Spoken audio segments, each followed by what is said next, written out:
Amigas e amigos, os editoriais do jornal O Globo têm se transformado nesses dias numa espécie de panfleto de defesa, né, das tramóias, das sujeiras da Operação Lava Jato diante das revelações que vão mostrando, né, pelo The Intercept Brasil, com a ajuda da revista Veja, da Folha de São Paulo, do blogueiro Reinaldo Azevedo, vão mostrando a essência, né, do que se trata efetivamente a Operação Lava Jato, né, vão trazendo provas concretas, né, porque a gente, eu sempre disse aqui, a gente trabalha com deduções, né, e isso leva a isso, que leva aquilo, e surgem as interrogações. Por que não fizeram isso e fizeram assim? Por que fizeram assim e não foram adiante, né? Eu sempre falei também aqui, né, por que a Lava Jato tem que ter tantas fases? Eles não terminam uma fase e começa outra, né, porque eles vão fazendo esse caminho aqui, né, que é o Tribunal Anti-Lula, né, e vão criando aí, produzindo manchetes e etc, etc. E tudo isso que a gente sabe, né, o que significou esta Operação Lava Jato.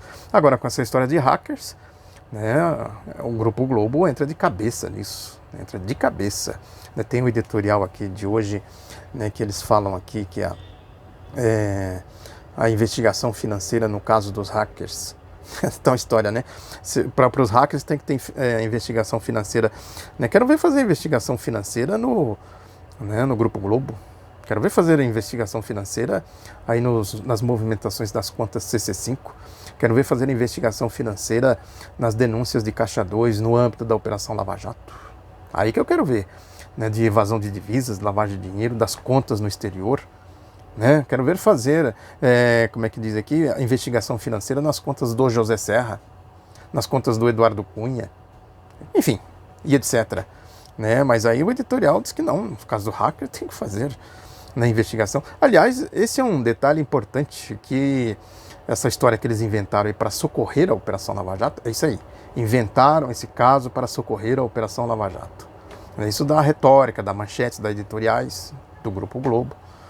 Né, isso dá instrumento para a manipulação política e ideológica, né, tudo isso contraria aquela história. Veja como não é um caso armado, claramente armado. Aquela história que o Moro sempre disse, falou lá no Senado, falou na Câmara dos Deputados, né, isso não é caso, eu chamei ele aqui de Fusca enguiçado, que não vai, não sai do lugar, vamos meu filho, desembucha aí. E ele não é caso de um adolescente de espinha, foi esse o termo que ele usou. É uma conspiração internacional, só faltou dizer que foi o ressurgimento do KGB, o Serviço Secreto Soviético, né, como eles diziam lá atrás, né, na história aí da Guerra Fria, né, os motivos que levaram ao golpe de 1964. Mas na essência é isso mesmo, quer dizer, isso tudo, né, vai criando as condições para retóricas como essa do editorial do Globo, né, que diz aqui que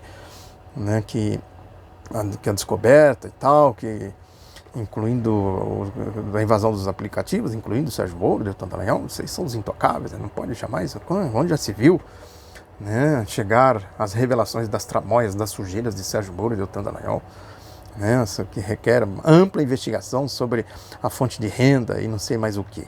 Ao sustentar a história, o hackeamento nada teria a ver com sofisticados especialistas. O Moro não falou que era uma grande conspiração internacional, quer dizer, é a velha história, né? A mediocridade, a mentira. Na mentira, diz o povo, né? Mentira tem pernas curtas. Aí o Moro já caiu em mentira aqui, ó.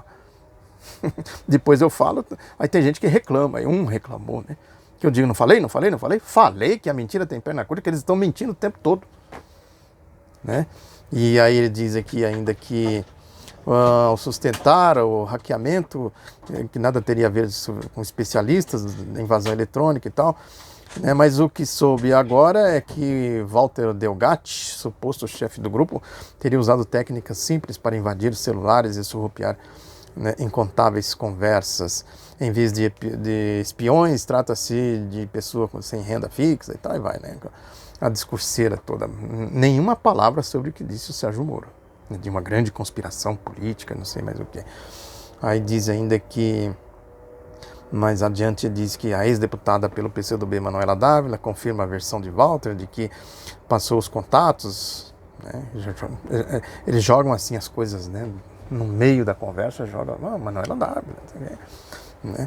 É a manipulação, né, clara aí, né, de tentar, né, abater o mensageiro para evitar a mensagem, né? Essa que é a questão. E aí finaliza o final, que é o mais interessante. Já os alegados desvios de Moro e Dallagnol são tema de debates entre juristas que nada veem de incomum nas conversas entre juiz e procurador e aqueles que as consideram uma grave irregularidade capaz de sustentar reclamação judicial de condenados por Moro, como o ex-presidente Lula. Daí o peso político deste caso. Quem criou a situação não foi a defesa do Lula, não foi os defensores do Lula, não foi, né? Eles criaram essa situação. Agora, é evidente, isso aí é mais ou menos óbvio, né? O que é o comportamento deles, o jornalismo de esgoto, o jornalismo porco, o jornalismo golpista. O que a gente tem que fazer? Tirar lições de tudo isso aqui, entender a essência de tudo isso aqui. Né? Isso aqui é tão somente uma situação que propiciou, por exemplo, o presidente Jair Bolsonaro abrir a caixa de ferramenta, como se diz aí no jargão futebolístico, e, né, sair por aí dando botinadas nas vítimas, sobretudo da ditadura militar. Né? Há uma certa especulação aí do Grupo Folha, dos colunistas, blogueiros e tal, que teria levado o Bolsonaro a simplesmente, né, abrir essa caixa de ferramenta. É evidente que é esse caso aqui dos hackers, né? Ele se sentiu à vontade, fortalecido. A tática do Bolsonaro é clara no sentido de radicalizar o processo político brasileiro, né? De criar mais e mais animosidades, né? E isso vai criando as condições para depois ele surgir aí com propostas autoritárias. Ó, para governar, eu tenho que acabar com o Estado Democrático de Direito, tenho que revogar a Constituição. Ele vem revogando, né? Na lógica do golpe, revogaram já a legislação trabalhista, a legislação sindical, né? Estão aí em processo de revogação da legislação previdenciária, né? E querem revogar a legislação partidária. Enfim, querem acabar com a democracia. Numa situação, né, de crise mais aguda, ele surge com esta proposta. E por editoriais como esse aqui do Globo, a gente não pode subestimar essa tática do Jair Bolsonaro. Porque o Bolsonaro, eu sempre disse aqui o seguinte, que o Bolsonaro foi eleito em cima de duas grandes vigas mestras, né, que é o processo aí da Operação Lava Jato, né, sujeito atolado até o pescoço de corrupção, regurgitando lama, né, mergulhado na lama da corrupção. Eles estão combatendo a corrupção, cria jargões, como fazia o Goebbels. Sempre disse isso aqui. Eles estão mandando a corrupção, assim, mas, meu filho, mérito. Vamos ao mérito da coisa, né? Apresenta a substância ao invés de ficar aí papagaiando mentiras. Essa que é a questão toda, né? Então, a lógica da Operação Lava Jato, que é uma lógica essencialmente de corrupção, e eu não estou falando aqui dessa corrupção, podemos dizer assim, corrupção barata, né, de venda de livros, de palestras, de negócios com instituições financeiras, tem tudo isso. Isso é claro que a corrupção é o flagrante da corrupção, mas a grande corrupção é o processo que permitiu o golpe de 2016 e, consequentemente, a entrega do país, né, a destruição do Estado Democrático de Direito, a destruição da legislação social, tudo isso que eu acabei de dizer aqui, do funcionamento da normalidade democrática do país, com um objetivo muito simples, claro, só não ver quem não quer, quem está aí munido de viseiras dogmáticas ou de quem está envolvido nessa lógica, né, da lama, da corrupção, da entrega do país, que eles se beneficiam disso, é um clube privado, sempre disse isso aqui. Então, portanto, toda a lógica da Operação Lava Jato convergiu para o Jair Bolsonaro. Isso desde o começo da marcha dos cachorros loucos, eu sempre disse isso aqui, né? Desde o começo eu falo isso. Essa história de bandeiras brasileiras, de camisetas das cores brasileiras, se a gente for raspar, estou falando no sentido figurado, obviamente, o que vai aparecer? A bandeira do fascismo, do nazismo, vai aparecer a bandeira norte-americana, a bandeira de Wall Street. As coisas de loucos, são loucos, malucos, doidos, né, que saem por aí gritando minha bandeira jamais será vermelha. São tão loucos, malucos, que eles, já disse também em outras ocasiões, eles não conseguem distinguir o papel de uma bandeira, para que serve uma bandeira. O símbolo de uma organização, de um movimento, de um clube de futebol, de um clube social e tal. Na lógica deles não tem diferença nenhuma. E sai por aí. É coisa de doido, de cachorros loucos. A pessoa que tem um mínimo de cognição, um mínimo de lógica, de raciocínio lógico, um mínimo de conhecimento, né, jamais se prestaria esse papel. Né? Quando a pessoa se propõe a esse papel é porque ela está completamente tomada de ódio, né, está inoculada com o vírus do fascismo, da intolerância, né, isso aí, eu sou brasileiro, sou brasileira, um bando de palhaços, de trogloditas, de idiotas, de cachorros loucos, em resumo. Agora, tudo isso aí converge exatamente para a questão ideológica, que eu sempre digo aqui. O Bolsonaro é isso aí, o Bolsonaro ele foi criado, cevado, doutrinado na lógica dos porões da ditadura.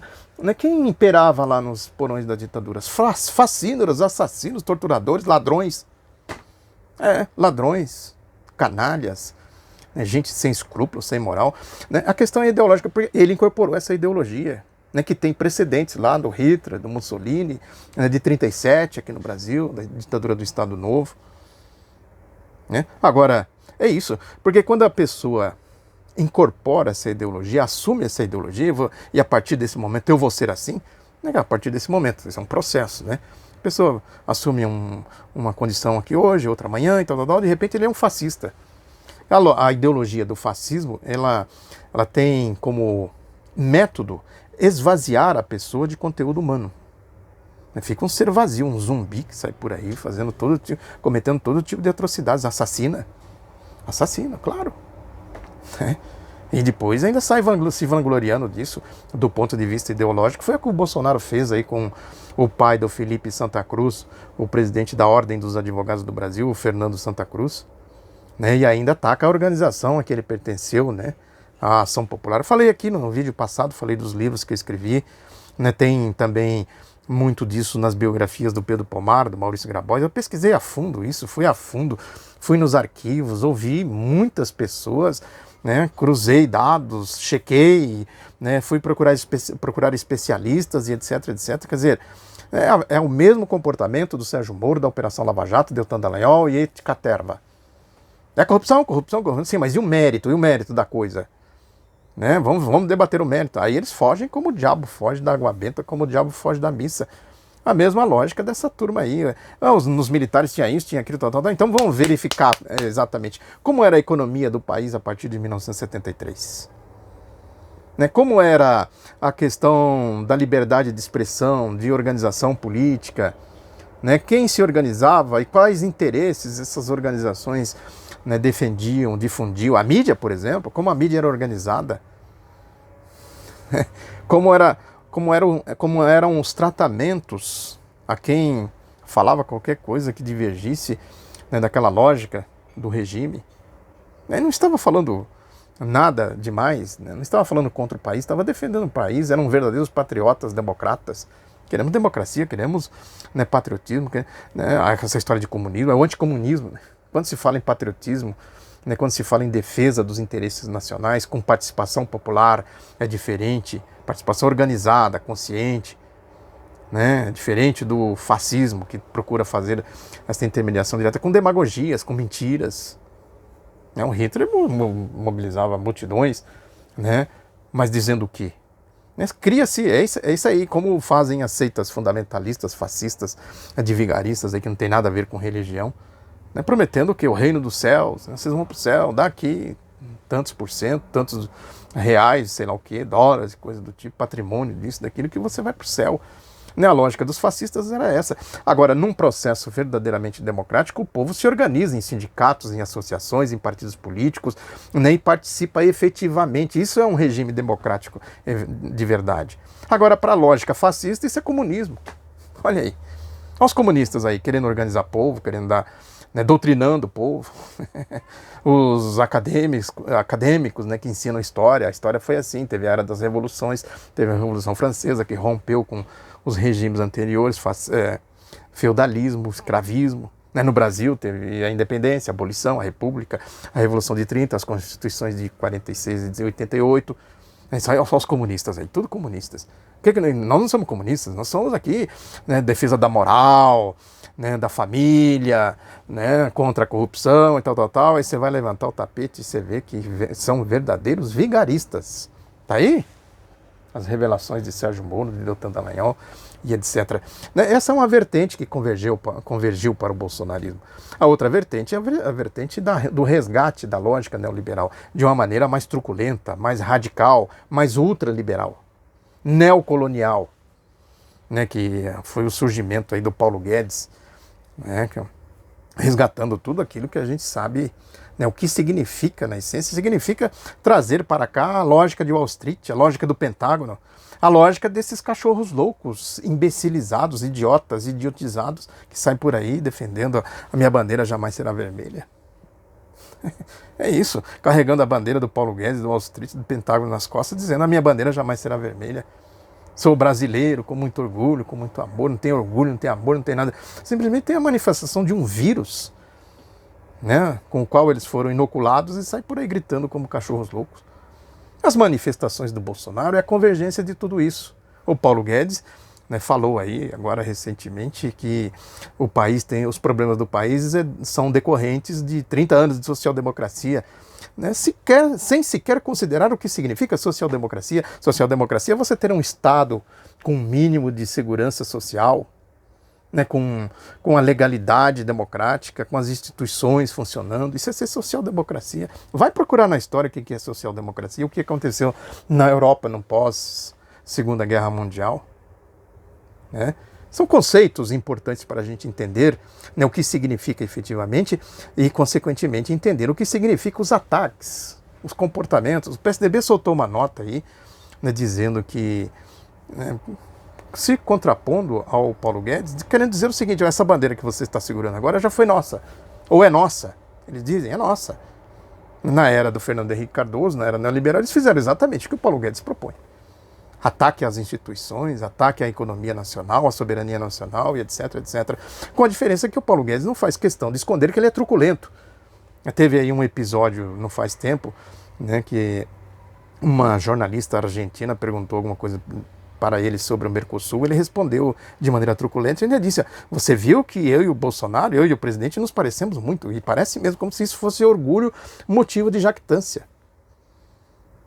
De novo, né, formou-se em torno do Bolsonaro exatamente isso, essas duas grandes vigas, essas duas vertentes de Paulo Guedes, truculento, autoritário, né, vende pátria, vendilhão, corrupto, né, e do outro lado, Sérgio Moro, com a sua Operação Lava Jato, também vendilhão, autoritário, corrupto, né, convergiu tudo isso para Bolsonaro. Aí cria situações como essa aqui, né, dita aqui no editorial do Globo, e o Bolsonaro se sente à vontade para sair por aí, né, criando epítetos, criando, né, frases e criando situações sob medidas para enfiar goela abaixo dos cachorros loucos, e eles saírem por aí, né, regurgitando a lama fascista, como eles fazem nas redes sociais e mesmo nas ruas, nas manifestações que eles protagonizam desde 2013, ali na virada, né, de 2013, que eles já vinham sendo criados, cevados, alimentados pela farsa do mensalão, desde que o Lula pisou no Palácio do Planalto em 2003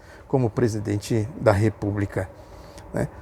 Agora é importante não cair nessas provocações. Né? Não serão essas palavras, essas diatribes de Bolsonaro que, né, vão ter a solução, né, que isso vai criar contradições, animosidade. O Bolsonaro representa tudo isso, representa um projeto político, um projeto econômico, ele tem as costas largas. Ele se sente à vontade para ter esse tipo de comportamento. Se a gente não trabalhar isso, primeiro fugir, né? Não fazer o embate direto com ele, porque é tudo que ele quer. Aí, tá vendo? É petista, é não sei o que, é comunista, é isso e aquilo outro.